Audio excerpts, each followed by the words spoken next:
Hello, everybody. My name is Mike Kunkel with Profit Team Consulting. I'm here today with my partners, Lee Werman and Rob Rainwater, and we'd like to do a little discussion today about effective sales managing. So I'd like to start off with you, Lee. Could you tell me one of the key things that you find in working with sales teams that really limits the effectiveness of sales managing? Well, what limits the effectiveness of sales management? Well, actually, I'll tell you a recent trend that does make it more difficult to determine exactly their negotiation skills has been the actual discounts that everybody's allowing to one another, regardless of the age of the part or whether or not it's got a recommendation that tells them that. So here recently, I've had challenges on actually determining how salespeople are negotiating with their end customers on a regular basis, because we understand that that is now part of the future of our business. And I get that because I think it is helping everybody to sell more parts. But what we do need to figure out is, can we consistently still hold our salespeople accountable for the way they're dealing with the end customer at each place? Because in the end, that's how we all sell more parts, is doing a better job of closing our deals with the end customer. So I would say that would be a part of an issue that's come up recently that I'm working through. Rob, Lee touched on some interesting points with the pandemic and everything that's going on. Meeting by video conference, salespeople being sent home and working remotely, staggering shifts to limit contact amongst people. Have you seen that, or how do you envision that changing the way that we sell moving forward, and how does that impact how you would manage a sales team when you're used to them being under roof and now they are spread out across the area? Well, to touch on kind of what Lee said was it's the accountability chain of what you're talking about. And what I think there's been a lot of people that have been afraid to have remote salespeople. So I think some of the facilities are going to fall in love with having this for salespeople remote, but the accountability of part of it's not there. There's a hard enough struggle running a sales team because most sales managers or team leaders or people are also doing other jobs. So it's monitoring and staying involved with the sales staff on a daily basis. I think one of the limitations is well, we have a meeting once a week. Well, what about daily interaction? What about daily call review? What about looking at where people are with their sales by the hour, by the half day? Where are we at for the week? Where are we at towards our daily average? And with COVID, with the situation that's going on, or a remote sales staff, I had many remote salespeople. It's constant contact. It's being involved, having there, using messaging systems. Hey, Mike sold another warranty. Lee already hit his goal today. Having that input and staying involved with a remote staff is key, especially during these situations. But I feel, Lee, you may see the same way. I think the more remote is going to carry over and stay. People are going to like being home, and owners are going to like not hearing the loudmouth salespeople. Yeah. Well, seeing their numbers. For sure. I mean, that's already happened. A place I work with has already said, I know two people that are not coming back. And they don't mean that they lost their jobs. Their sales are actually really good. They mean, I know they're not coming back into the dynamic of our sales office because it's worked out really well. And from what I can tell, we have not lost a beat on their ability to actually provide the sales that they've been providing. So I'm with you, Rob. I think this is going to be a continually growing trend. Plus, it also opens up the job pool. I mean, before I had to look for people in my area. I may be in an area that doesn't quite have the applicants that I want to hire salespeople. Now, with that ability, the whole country is my area. And so I think that's also something that when we've been hearing for the last few years about how people say, I can't get good salespeople. It's so difficult to hire somebody. It's so difficult for the applicants that I see. And now it's like, okay, well, you realize you just opened up another 49 states. I mean, really and truly. And actually, some people are even going outside the borders of our country to provide some of that help in different areas, but including sales. So it's really definitely going to be the trend, without a doubt. And it's going to go and continue to grow. And so how do we hold those people accountable is going to become the utmost importance. And how do we train those people knowing that many of those people are only going to be at our facility maybe 1 week, 2 weeks before we actually turn them back loose into their own environment. And so how do we take that and that culture and provide it in a remote basis? Well, Rob, you touched on an interesting point about meetings, right? In the past, in my selling career, I worked for quite a few organizations that sales meetings weren't necessarily meetings, but rather beatings, where they told us all of the things that we did wrong and how stupid we were, and then motivated us up to go back out and supposedly do better. So could you kind of talk about, is that the right way to do a sales meeting, or what should a sales meeting include, knowing that the millennials don't necessarily respond well to a beat down? Yeah, absolutely. Yeah, absolutely not. I don't think I've always been, especially with salespeople, I think a pat on the back, is better than a slap on the behind type of thing. In the beating thing, it's about, most, salespeople have big egos, and nobody wants to be told they've done wrong or they've done bad or they're wrong. But I believe in the data. The data doesn't lie. Showing numbers, showing the small increase. If we just took 10 more phone calls a day, if we just did that, breaking out the data and showing people by not the day, the hour, the half hour, the minute.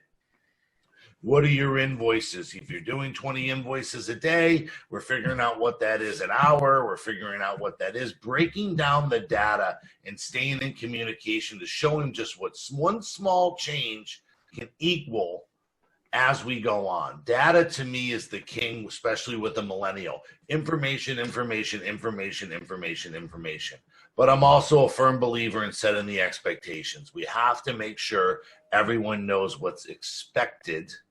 And I believe in averages. I'm never going to get upset with someone when the month starts a little low. There's plenty of time to end the month strong to get the average back in. Daily averages, weekly averages, monthly averages, that type of thing. There's always try to put the carrot or the rainbow at the end that we're going to get through this and make it up. I will tell you, Rob, one average you didn't touch on is a credit average. And a lot of times a salesperson will jump out and be on fire at the beginning of the month. And they're sitting there already, kind of leaning back a little bit, thinking I've got this great month set up. And they don't realize that they come out and they're a 17% credit rate salesperson. If they would take the time to look, they're sitting at 5, 8 days into the month. And they're thinking, I had this great month.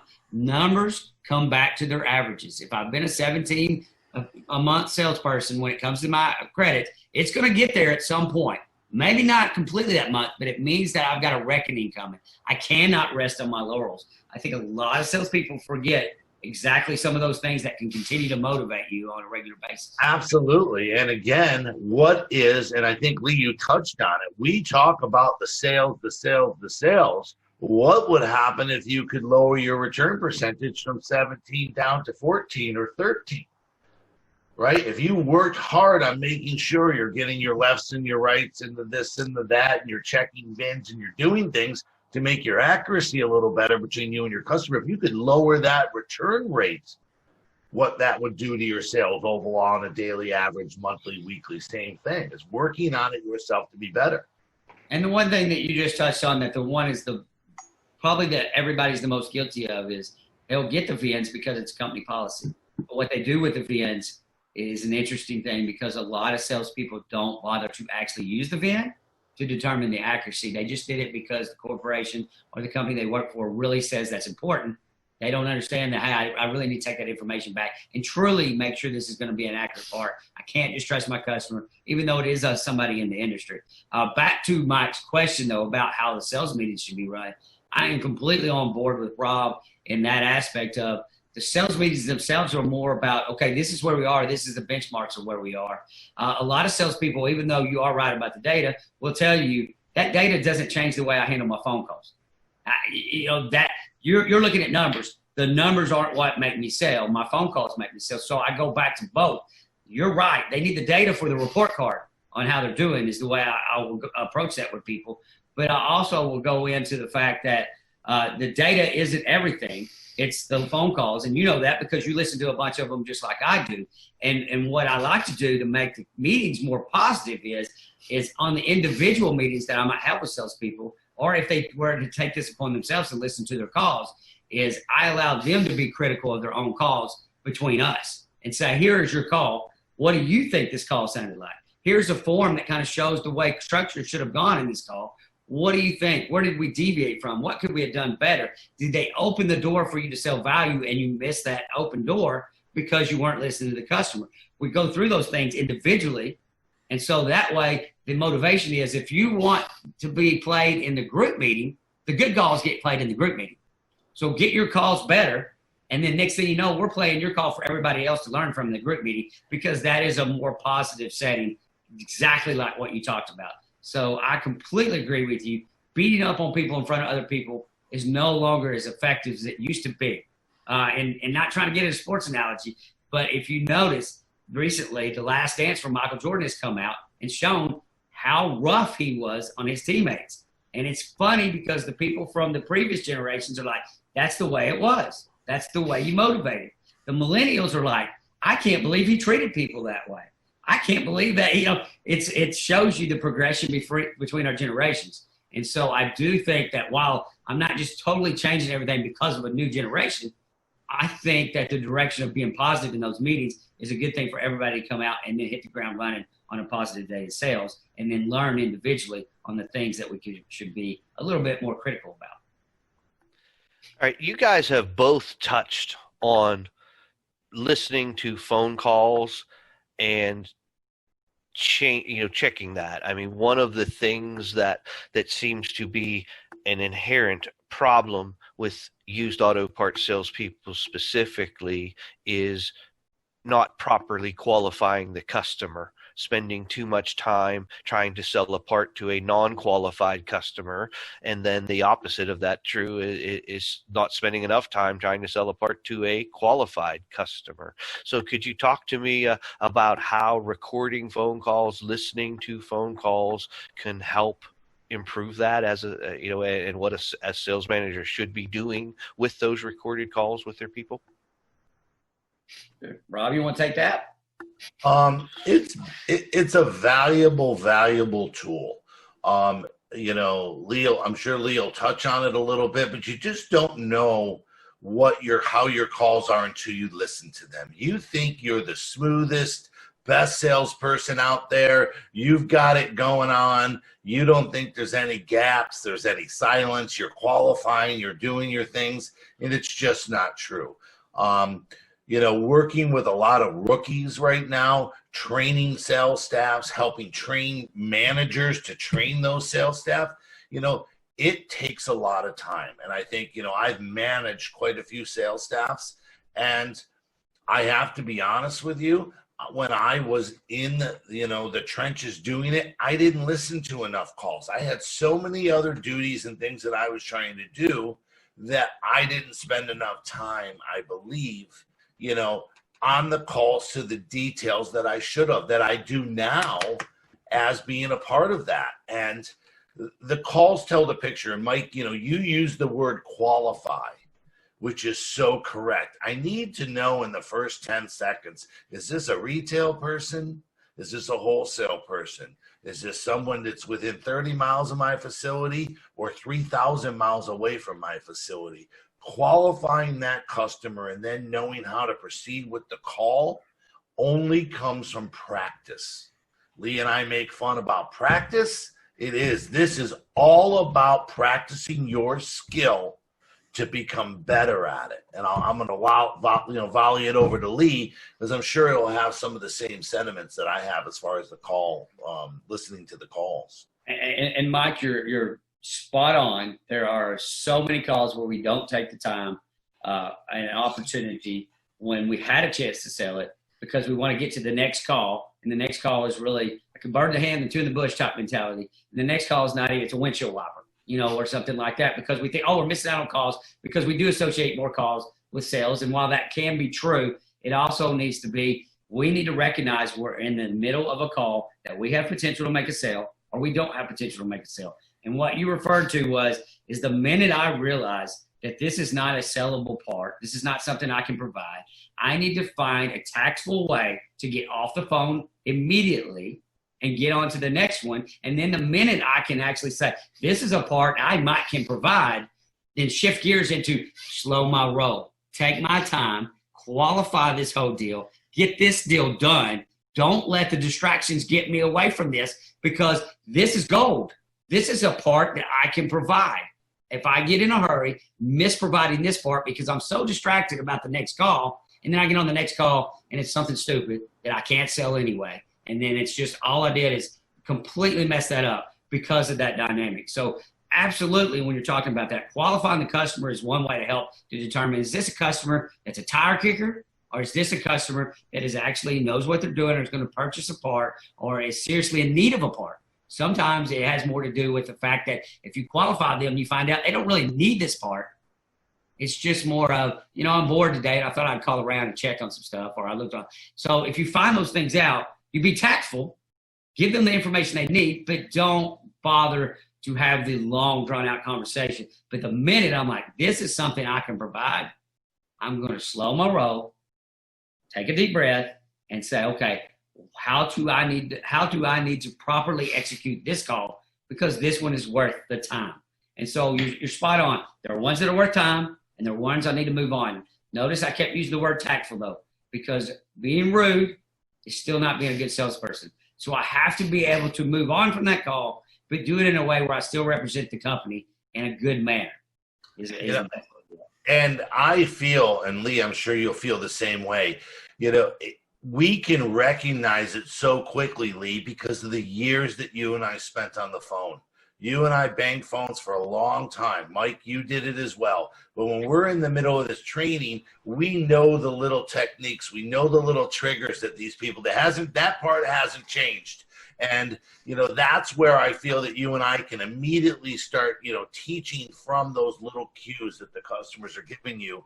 And it's something that has to be worked on, practice, role playing, just listening to your calls and doing it. But it's exactly right. How quickly can I identify, qualify, and then figure out how I'm moving on with the call? And one last point, with the actual data feeds and the way they are now and how many people know the part, a lot of salespeople are getting it backwards. They're taking the time on the ones that necessarily weren't, that didn't know the part, or price of the part or anything else. And they're taking for granted that fact that, okay, I've got somebody on here that already knows what they want. And they try to rush through that call because they're like, the information's already been provided to the customer. So either you're going to order or you're not. And that is not necessarily true. Those are the calls that we need to realize, okay, we have the part. They know the price. They've done so much of the part for me and the work for me. But does that mean I rush through, give them a price, and see if they're going to take it, go on? No. It actually means that the minute they say, you show to have, I shift gears and go, okay, I will take time on this call because this is a part I have. And then I go, what made you call about this part?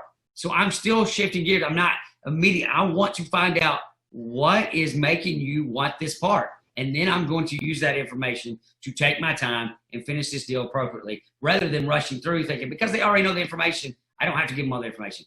Yes, I have that part. Do you want it? That's not the way to go. This is a part that you can use time with because you have a better chance of selling it. They get that backwards a lot of times.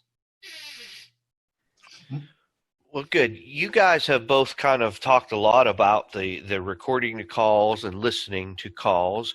Is a salesperson listening to their own calls important, or is that something that just the sales manager should be responsible for listening to and grading out? I'll run on this one because I'm such a believer in it. The actual way, a lot of times when I am working one-on-one with an individual and it's just the two of us, I am actually letting them do the grading, and then I'm just intersecting on things that I might catch that they don't tell me in the grading side of it. So I'll say, you grade your own call.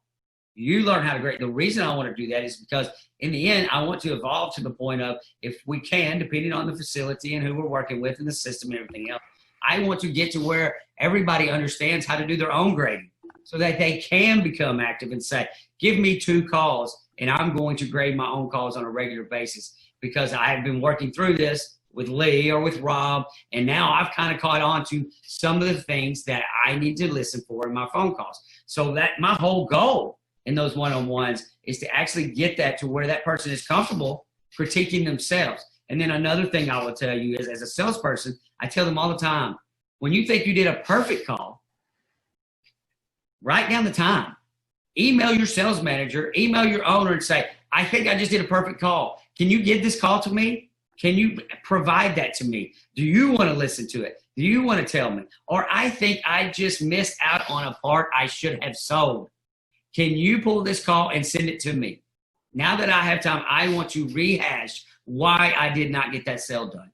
A salesperson that I recently have really grown to respect, he has grown leaps and bounds, is really good about contacting me and saying, I have a call at 10:46 a.m. that I did not get the deal done, that I just cannot believe I didn't get it done. Please listen to that call, or please send it to me, and we'll listen to it together and see what I do right the next time. And I think that's huge to actually make people understand that. As you've heard me many times say before, I did not even know that I had a Southern accent until I listened to my own calls. So it's absolutely imperative to listen to your own calls and hear how bad you sound or how good you sound. Well, good. We've also kind of talked about Rob touched on expectations and whatnot, but digging a little deeper into expectations, are goals important for a salesman? How much, how detailed should those goals be? Should it be an in-stock sales goal, a brokerage sales goal, a warranty sales goal? Rob, would you kind of talk us through goal setting and how you go about goal setting for individuals? Again, all of those goals that you just brought up are very important, but what we try to do is look at where someone's weaknesses are. And I'm a firm believer that you can take someone that's average and make them good. You can take someone that's good and make them great. We have to look at some of the stuff that you're average on and how do we slow step our way into the process. And I think Lee will agree with me. It's very hard to try to get someone, you throw all this stuff at them, and it can't be so scripted. It's one step at a time. And I'm a little older than Lee. I use the word shtick, right? What is your shtick at the beginning? How are you answering the phone? What is your shtick at the end? How are you leaving the call? Most importantly is, what is it in the middle? How is your delivery? How is your close? So what I try to do, Mike, is work on what part that we do and then work on goals to what some of the weaknesses are so they can see the data and they can see the data increase on what they're weak. And as we start building them, and I'm sure Lee will say he's working with a guy that's getting better and better and better, now I start implementing more goals towards that person. And different things motivate different people. 20 years ago, I thought I could sit a sales team down and we would talk about a pitch, right? This is how I want everybody to do this. Every salesperson's a little bit different. Every salesperson has their own personality and their own way to deliver it. So it's not, training sometimes can't be to the mass, so to speak, on a delivery. You have to work and help each person create their own shtick. Well, I believe too, it's working with everybody. Everybody's going to respond to those goals a little bit differently in how you present them to them. Of course, we're going to have the team goal. Couldn't agree more with that.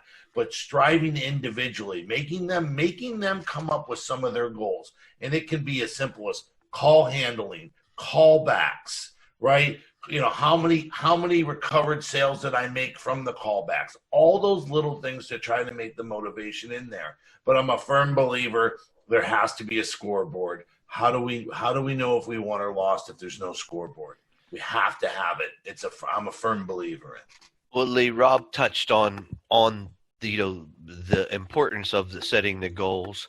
Would you kind of talk about how often should the measurement or comparison of the goals be furnished to the salespeople? Is that once a month we set the goal and then we look at it at the end and how we did, or what are your thoughts on how a sales manager should be handling the actual versus the goal? Almost as often as I can possibly give that feedback where they are in the goal.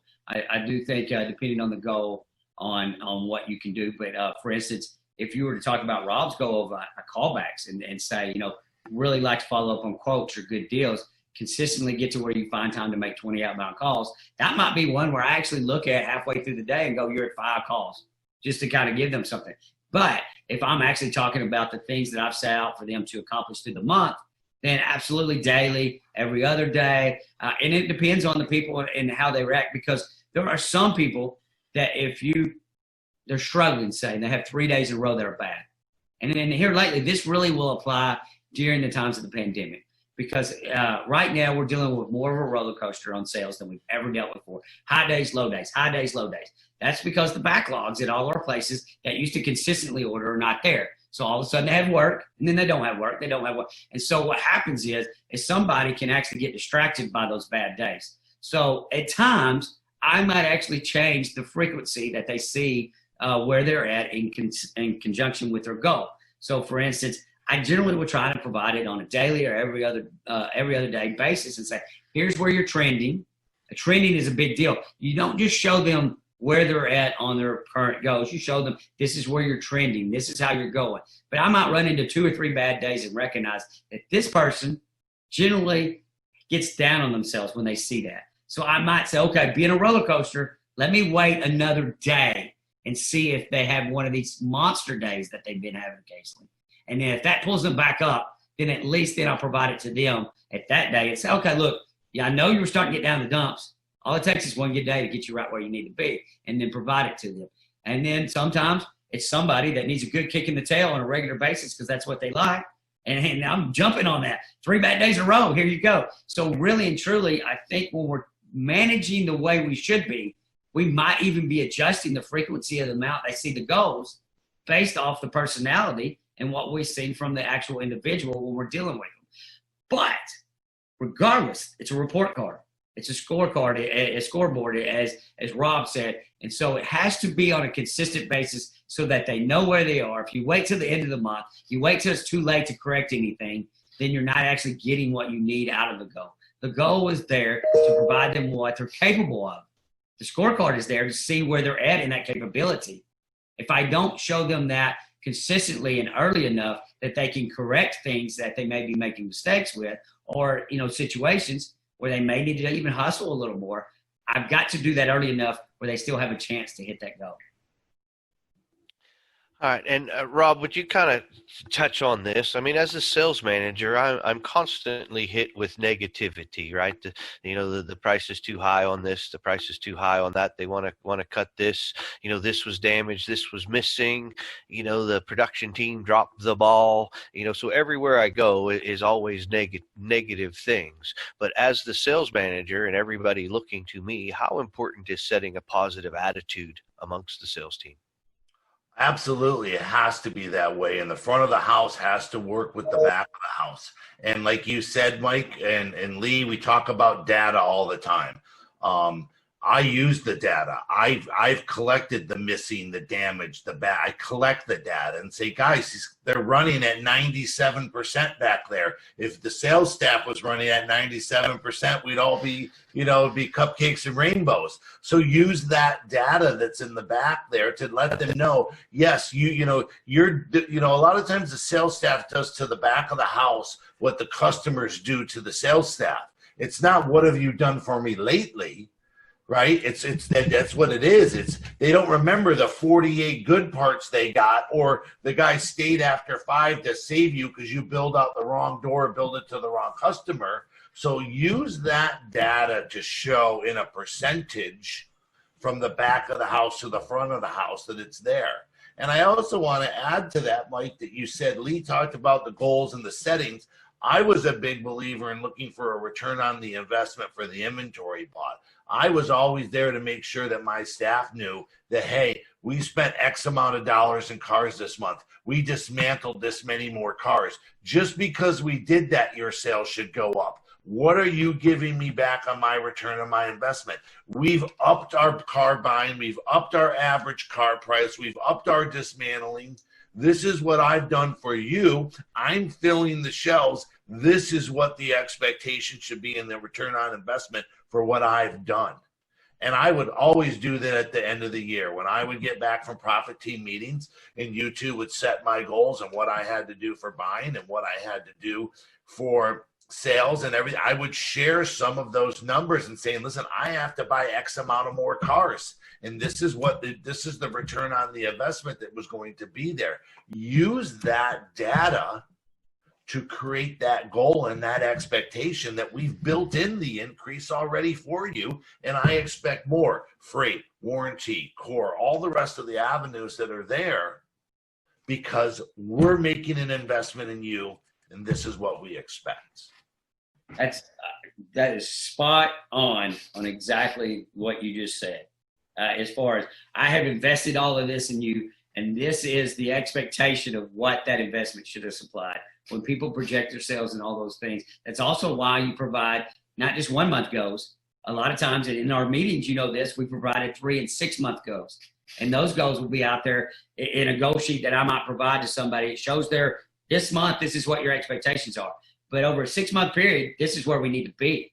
So even when somebody is achieving their goal in that month, if they realize that we have to average as a team $22,000 a day of in-stock sales over a 6 month period, but this month is a $20,000 goal, they realize that even if they're at 21 and they're beating that goal, hey, let's get our cushion going for this 22 that we've got to average over the next 5 months too. So there's a little bit of work there of, okay, I got this goal in hand, but I've also got a bigger goal. And that also is tied to what my owners have spent on the salvage and what they're putting in here to make me better at that. Also the investment, when people have invested in trailers, have invested in building relationships with other yards so that it can be easy. When they duplicate inventory online, that's an investment. All of these things, you're right, they should be shared with salespeople so they understand these are the things I'm doing to make you better. Now, that also gives me the right to have expectations that maybe you thought were a little high. These aren't high because of these things. And I show it to you. And then that way everybody's on the same page. I'd like to throw it back towards Mike and ask you a question, Mike, because all the site visits that you're at and some of the help that you're doing for owners and things like that, how do you see the flow? You know, the owners coming down to the manager, you know, are the expectations flowing properly through the correct channels at the yards, or is that sometimes the breakdown in communication? Most of the time, there is no communication, right? The overwhelming majority of all wrecking yards and sales teams within the wrecking yards are pointed in a direction and told to go. That's not very good marching orders to point left and say charge. So no, the communication, the ability to come back out and understanding those certain things. I mean, certain things in our industry are counterintuitive. You know, you guys talked about buying more inventory. If I buy more inventory, intuitively, I think that my in-stock sales go up, which means I broker less parts because I have more in-stock sales. Is that correct? No. As in-stock sales go up, brokered sales tend to go up with it, right?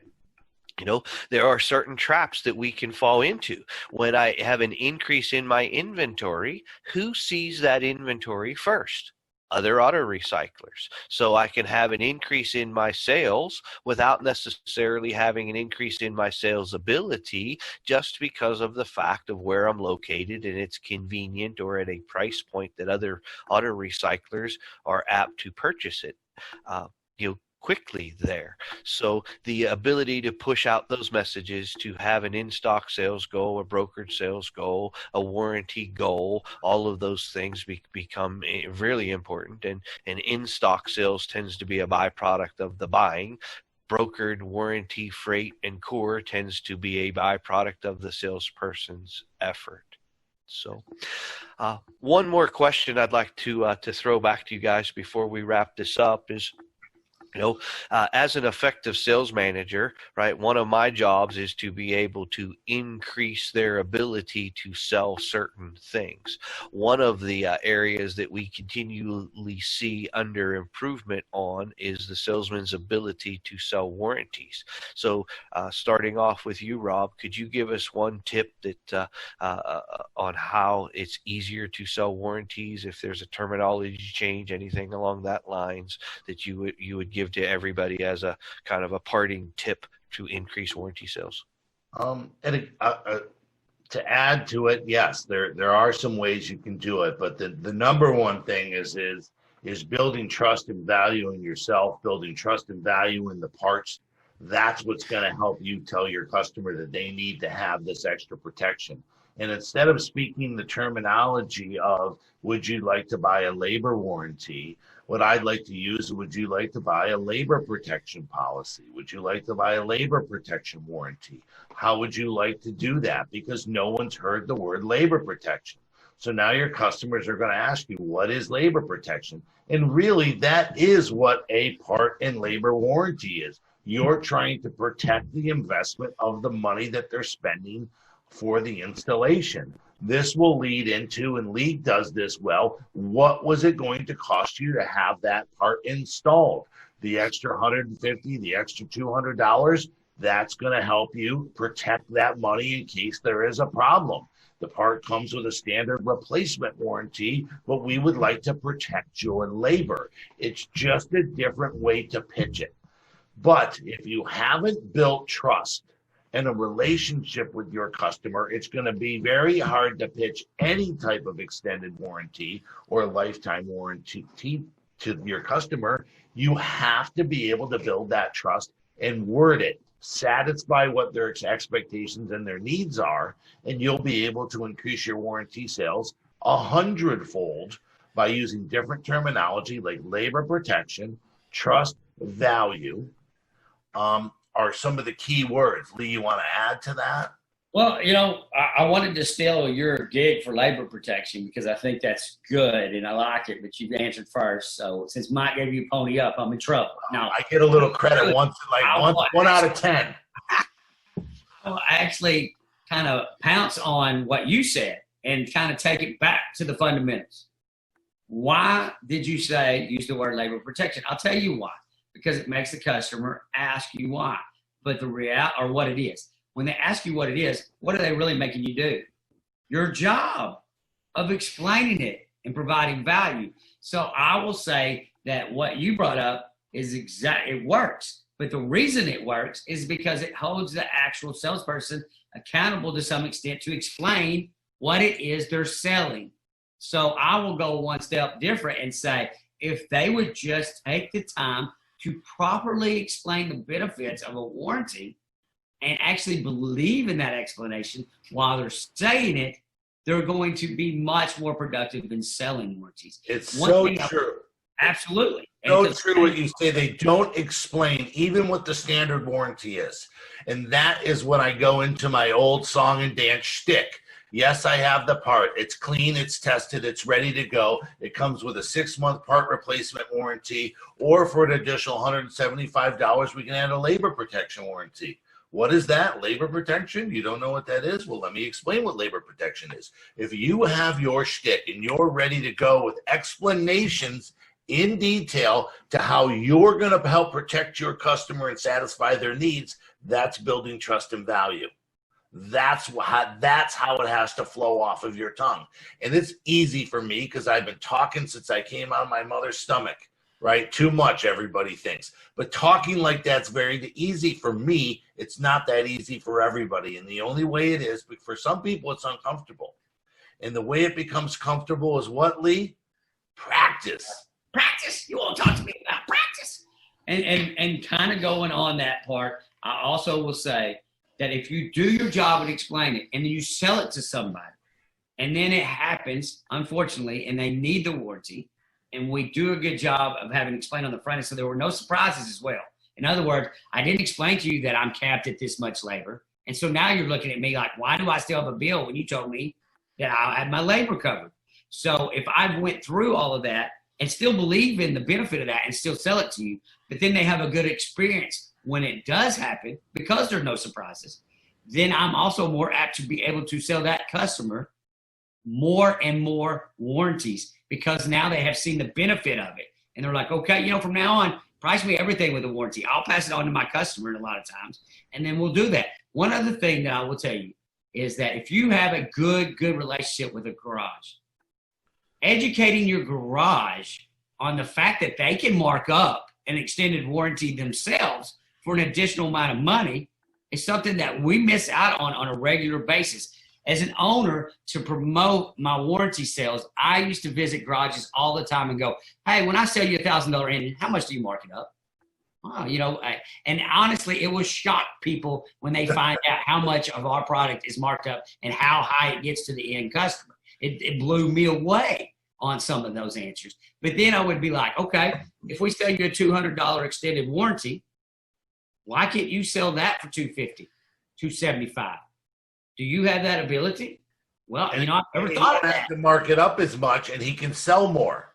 And that's the point. What Lee is talking about is training your customers to provide and how they can sell the warranty as well. Because remember, they're mechanics. They're not salespeople. You could do the best job you've ever done in the world with them to selling to the mechanic, but how he delivers it to the customer is the final sale. So you can help your garages by explaining how they should present it to their customers as well. That's exactly right. And that's where I think we miss the boat a lot of times is we don't put our customers, which are actually still having to get their deals done, in the best position to get the end customer. So you go through your whole warranty pitch and it's great. And then the garage goes to the customer and goes, yeah, you can get this little warranty if you wanted it. But guess what? That's kind of our fault. We need to tell them, hey, make sure you write all this down if you need to. This is how much labor we're going to cover. So even the garage can tell you, my rate with you is 90. If this goes bad, I'll make you a deal. I'll work off of their 75 that they're offering me. They can do all kinds of stuff to work out as long as we educate them. And so I think that's another area and another trick that we're not doing as well that we could. Got it. So really great information there, guys. You've kind of touched on some great sales managing points, from setting expectations, the goals, measuring them, sharing that information, listening to the calls, and role playing. So really some exciting stuff that you guys have shared with us. And I would like to encourage anybody that has any questions or comments to please reach out to either Rob, Lee, or myself. We're on all of your social platforms, or you can reach us through our website of www.profitteamconsulting.com. Thank you all very much for listening to our presentation today. Thank you.